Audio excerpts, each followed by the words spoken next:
Assalamualaikum warahmatullahi wabarakatuh. Halo teman-teman semuanya, perkenalkan, nama saya Muhammad Daud Zulfa Nurdin dari kelas 12 MIPA 5. Di dalam video ini saya akan melakukan percobaan Ørsted. Percobaan Ørsted merupakan salah satu percobaan yang bersejarah di dalam dunia fisika. Bagaimana sih listrik dan magnetisme pertama kali ditemukan saling berkaitan? Sebelum masuk ke dalam percobaannya, yuk kita simak video penjelasan berikut ini. Nah, tujuan dari percobaan ini yaitu adalah yang pertama untuk mengetahui hubungan antara arus listrik dengan medan magnet. Yang kedua yaitu untuk membuktikan bahwa adanya medan magnet di sekitar kawat berarus. Yang ketiga yaitu adalah untuk mengetahui jika arah arus berubah, maka penyimpangan silet pun akan berubah. Selanjutnya yaitu adalah sejarah percobaan Ørsted. Hans Christian Ørsted adalah seorang fisikawan Denmark yang pada tahun 1820 menemukan hubungan antara listrik dan magnetisme. Dalam percobaannya, ia mengalirkan arus listrik melalui sebuah kawat penghantar dan meletakkan kompas di dekatnya.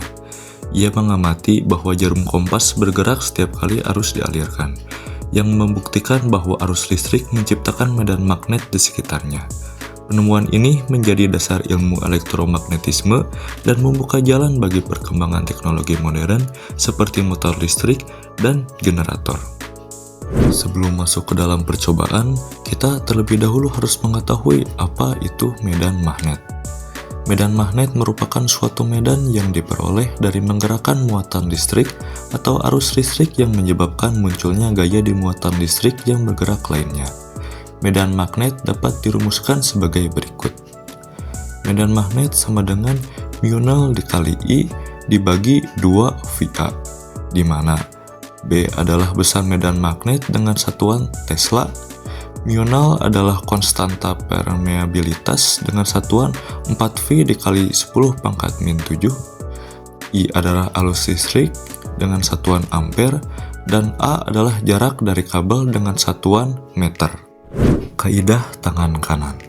Percobaan Ørsted menunjukkan bahwa arus listrik dapat menghasilkan medan magnet yang arahnya mengikuti kaidah tangan kanan.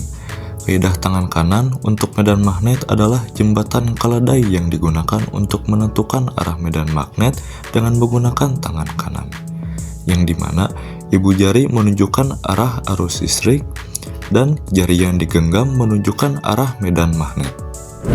Berikut adalah alat dan bahan yang akan digunakan di dalam percobaan ini. Yang pertama itu adalah baterai D, yang kedua adalah baterai A2, ketiga kawat tembaga, keempat silet, kelima selotip, keenam wadah berisi air, dan yang ketujuh adalah kompas. Kompas ini adalah opsional yang nanti akan kita gunakan untuk mempermudah dalam menentukan arah mata angin. Oke, sekarang kita masuk ke dalam langkah-langkah dari percobaan ini. Pastikan alat dan bahan yang dibutuhkan sudah tersedia. Langkah pertama, letakkan silet ke atas wadah yang telah diisi dengan air.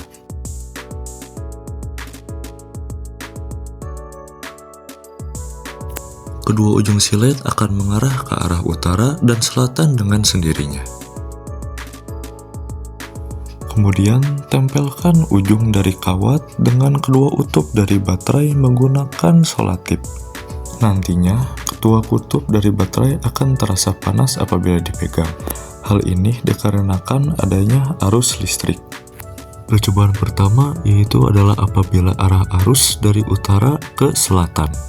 Kita dekatkan kawat dengan silet dalam posisi sejajar, dan silet akan menyimpang ke arah timur. Lalu kita lakukan percobaan yang kedua, yaitu apabila arah arus dari selatan ke utara. Kemudian kita amati perubahan yang dialami oleh kawat tersebut. Dan perubahan yang terjadi adalah silet sekarang akan menyimpang ke arah barat. Sekarang kita coba untuk menjauhkan jarak kawat terhadap silet. Dan yang akan terjadi adalah sudut dari simpangan silet dan kecepatan untuk menyimpang dari silet itu pun akan semakin berkurang. Selanjutnya, kita lakukan hal yang persis seperti yang tadi kita lakukan, namun kali ini kita menggunakan baterai A2. Arah simpangan yang dihasilkan oleh si LED akan tetap sama seperti halnya menggunakan baterai D. Namun hasil medan magnetnya berbeda. Terlihat saat kita menggunakan baterai A2, kecepatan simpangan dari si LED lebih lambat dibandingkan saat kita menggunakan baterai B. Berikut adalah hasil percobaan yang telah kita peroleh. Yang ke-1, bahwa semakin besar arus listrik, maka semakin besar pula medan magnet. Hal ini terbukti ketika menggunakan baterai D. Si LED akan menyimpang lebih cepat, namun ketika menggunakan baterai A2, si LED akan menyimpang lebih lambat. Hal ini sesuai dengan medan magnet bahwa B sebanding dengan I. Yang kedua, bahwa jarak dan medan magnet berbanding terbalik. Hal ini terbukti pada percobaan tadi, bahwa semakin dekat jaraknya, maka semakin besar juga medan magnet yang dihasilkan. Begitu pula sebaliknya, jika jaraknya semakin jauh, maka medan magnet yang dihasilkan akan semakin kecil. Hal ini sesuai dengan medan magnet. Yang ketiga, bahwa arah arus listrik yang mengalir dari kutub utara ke selatan akan menciptakan medan magnet yang membuat si LED menyimpang ke arah timur. Sebaliknya, ketika arah arus dibalik, medan magnet juga berbalik arah, menyebabkan si LED bergerak ke arah sebaliknya. Kesimpulan, dari percobaan yang telah dilakukan, dapat disimpulkan bahwa semakin kuat arus listrik, maka semakin kuat medan magnet. Lalu, semakin jauh jarak kawat terhadap si LED, maka semakin lemah medan magnet. Arah medan magnet juga dipengaruhi oleh arus listrik berdasarkan kaidah tangan kanan. Terima kasih telah menonton video ini. Semoga bermanfaat.